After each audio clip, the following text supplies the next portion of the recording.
Assalamu alaikum class 8. Today we start our new chapter which is exponents and radicals. Exponent के बारे में, powers के बारे में आप पढ़ चुके हैं. रेडिकल मतलब स्क्वायर रूट के बारे में. एक्सपोनेंट को हमारा सेकंड नेम हम क्या कहते हैं, पावर कहते हैं. और रेडिकल्स के बारे में मतलब इस साइन के बारे में भी आप पढ़ चुके हैं. ठीक है, अब स्टार्ट करते हैं हम इस चैप्टर का. कहते हैं if several terms are multiplied together, if several terms जैसे 2, 3, 5 are multiplied together then it is called a continued product. The terms are separately called factors of the product. कि ये हमारे पास 2, 3, 5 क्या कराएगा, कॉन्टीन्यूड प्रोडक्ट कराएगा. और ये मेरे पास अगर हम इन्हें ये भी कह सकते हैं कि ये मेरे पास क्या है, फैक्टर ऑफ प्रोडक्ट. जैसे 30 का क्या है, फैक्टर ऑफ प्रोडक्ट है. ठीक है, 2, 3, 5 फैक्टर्स हैं किसके, 30 के.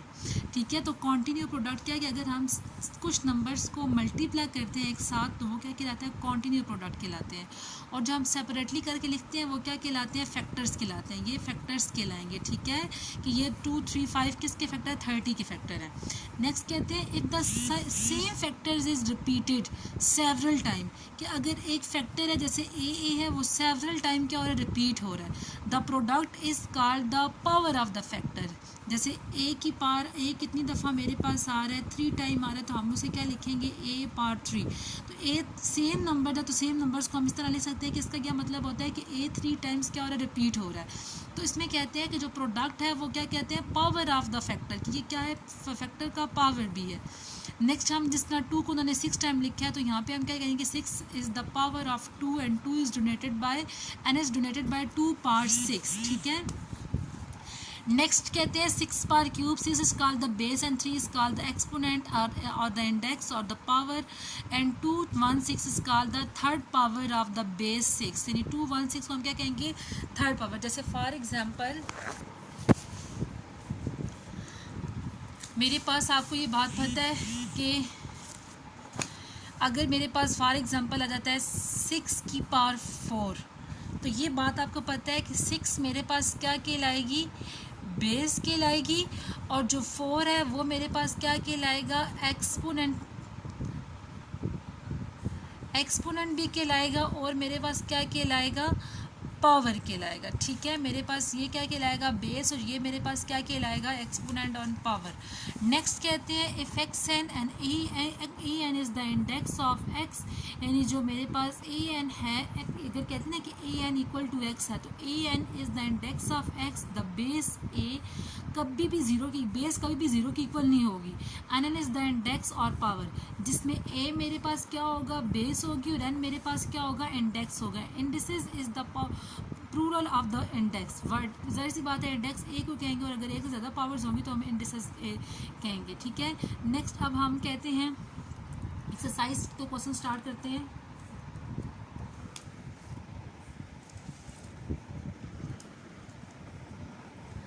एक्सरसाइज का क्वेश्चन मेरे पास है कि express each the following as exponent. कि आपने इन सबको किस फॉर्म में कन्वर्ट करना है, एक्सपोनेंट की फॉर्म में कन्वर्ट करना है. तो अब सबसे पहले क्वेश्चन लिख लेते हैं हम. Question number 3,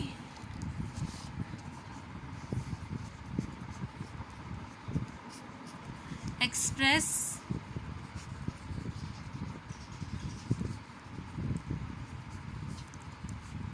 each of the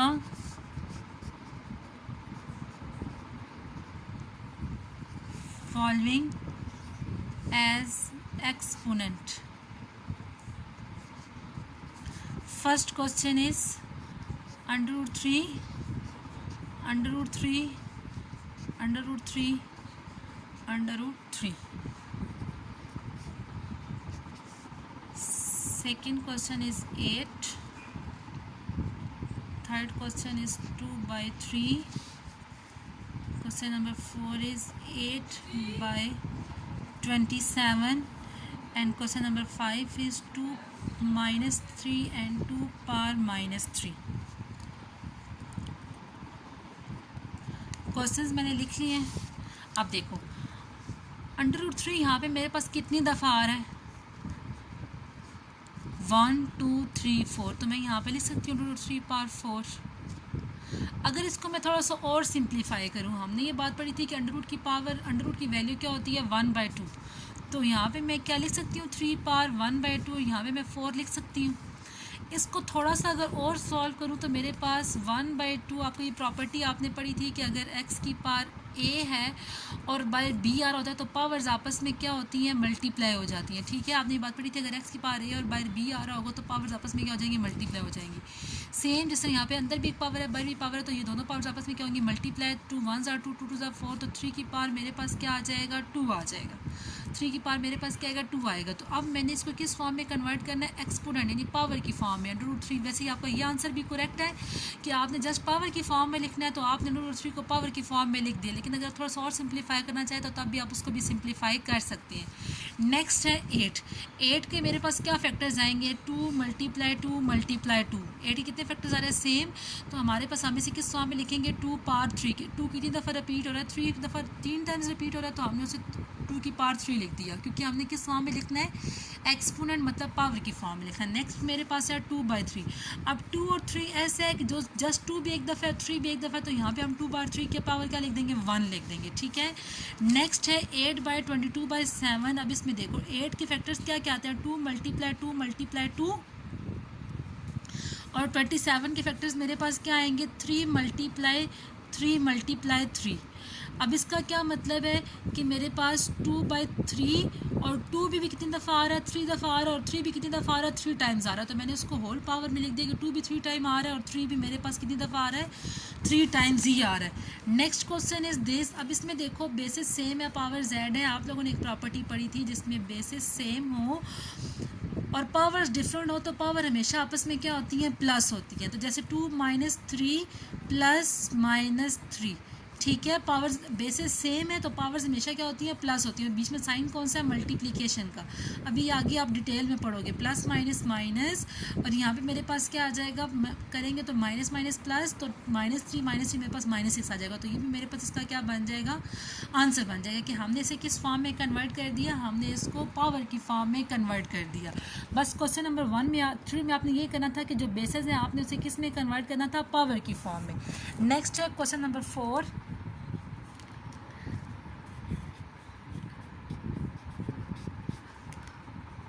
number 4 में कहते हैं स्टेट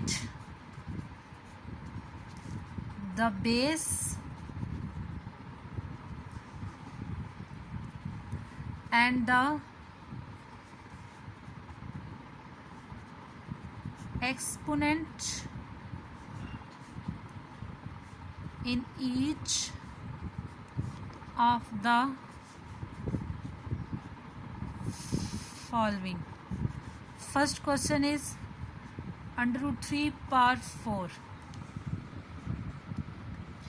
ठीक है, अब इसमें आपने क्या करना है, आपने इन सबको एक्सपोनेंट और पावर की फॉर्म में आप लोगों ने जस्ट इसको कन्वर्ट करना है। अब यहाँ पे देखो सिंपल सा, अगर आप लिखोगे आपने बेस बतानी है और सेकंड आपने क्या बताना है, एक्सपोनेंट बताना है।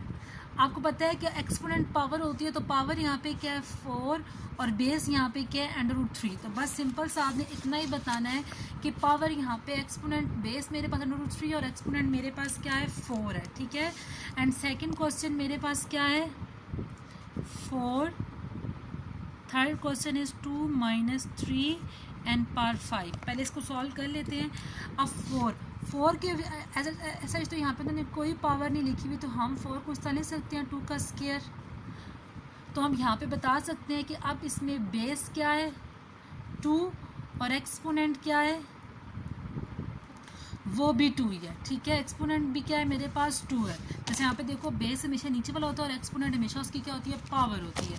अगर मैं 4 की पावर को साथ, अगर 4 मेरे पास ओनली 1 है, 4 मेरे पास एक है ना, तो इसका मतलब है 4 की पावर 1 है। इस क्वेश्चन के 2 सोल्यूशन हो सकते हैं। ठीक है, अब सेकेंड सोल्यूशन क्या है कि इसमें बेस हम क्या कहेंगे, बेस मेरे पास क्या है 4 और एक्सपोनेंट मेरे पास क्या है 1। तो अगर इस तरह से सॉल्व करेंगे तो हम कहेंगे कि बेस 2 है और एक्सपोनेंट भी 2 है, क्योंकि हमने इसको थोड़ा सॉल्व कर लिया। और अगर हम इस तरह करेंगे तो कहेंगे बेस 4 और एक्सपोनेंट 1 है, क्योंकि जहाँ पे कोई पावर नहीं होती वहाँ पे पावर 1 ज़रूर होती है। नेक्स्ट इस क्वेश्चन में देखो, तो इस क्वेश्चन में हमारे पास बेस क्या आएगी 2 की पावर -3 और एक्सपोनेंट मेरे पास क्या आएगा 5। नेक्स्ट है क्वेश्चन नंबर 4। क्वेश्चन नंबर 4 मेरे पास क्या है, x की पावर -4। क्वेश्चन नंबर 5 क्या है, √5 एंड 0। एंड क्वेश्चन नंबर 6 मेरे पास क्या है, 1। अब इसमें देखें, इसमें भी मेरे पास बेस क्या आएगी, बेस मेरे पास नीचे वाली होती है तो बेस x आएगी, और एक्सपोनेंट मेरे पास क्या आएगा, -4। सेम यहाँ पे बेस मेरे पास क्या आएगा, √5, और एक्सपोनेंट मेरे पास क्या आ जाएगा, 0। अब यहाँ पे 1 है, तो मैंने आपको कहा था जहाँ कोई पावर नहीं होती वहाँ पे 1 पावर जरूर होती है, यहाँ पे 1 आ जाएगा। अब यहाँ पे बेस क्या है, 1, और एक्सपोनेंट क्या है, वो भी क्या है, 1 है। ठीक है, नेक्स्ट क्वेश्चन लिखते हैं, क्वेश्चन नंबर 7। क्वेश्चन नंबर 7 मेरे पास क्या है, √3 1/2। क्वेश्चन नंबर 8 मेरे पास है 5 1/2। क्वेश्चन नंबर 9 है मेरे पास 3a² एंड 0। क्वेश्चन नंबर 10 है मेरे पास a² पावर 1।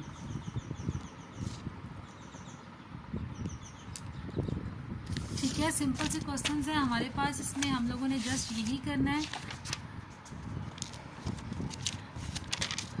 अब यहाँ पे देखें, इसमें मेरे पास सेम, इसमें मेरे पास बेस क्या है, √3, और एक्सपोनेंट क्या है मेरे पास, 1/2। सेम यहाँ पे मेरे पास बेस क्या है, 5, और एक्सपोनेंट मतलब पावर मेरे पास यहाँ पे क्या है, 1/2। सेम यहाँ पे मेरे पास बेस क्या है, 3a², और एक्सपोनेंट मेरे पास क्या है, 0। ठीक है, एक्सपोनेंट क्या है, 0। 0 भी तो एक पावर है ना। सेम यहाँ पे बेस क्या है मेरे पास, a², और एक्सपोनेंट मेरे पास क्या है, 1। ठीक है, आज का जस्ट लेक्चर बस इतना ही था। आपने ये बताना है कि बेस क्या और एक्सपोनेंट क्या है, और सेम आप लोगों ने और क्या बताना था कि आप लोगों ने बताना था कि इसको हम किस तरह से पावर में कन्वर्ट कर सकते हैं। ठीक है, आज का लेक्चर आपका यही है। अब आप लोगों ने क्या करना है, क्वेश्चन नंबर 3 4 आपने कॉपी पे लिख लेना, और बाकी आप लोगों को ये बस यही करना है। ठीक है, ओके क्लास, अल्लाह हाफिज़।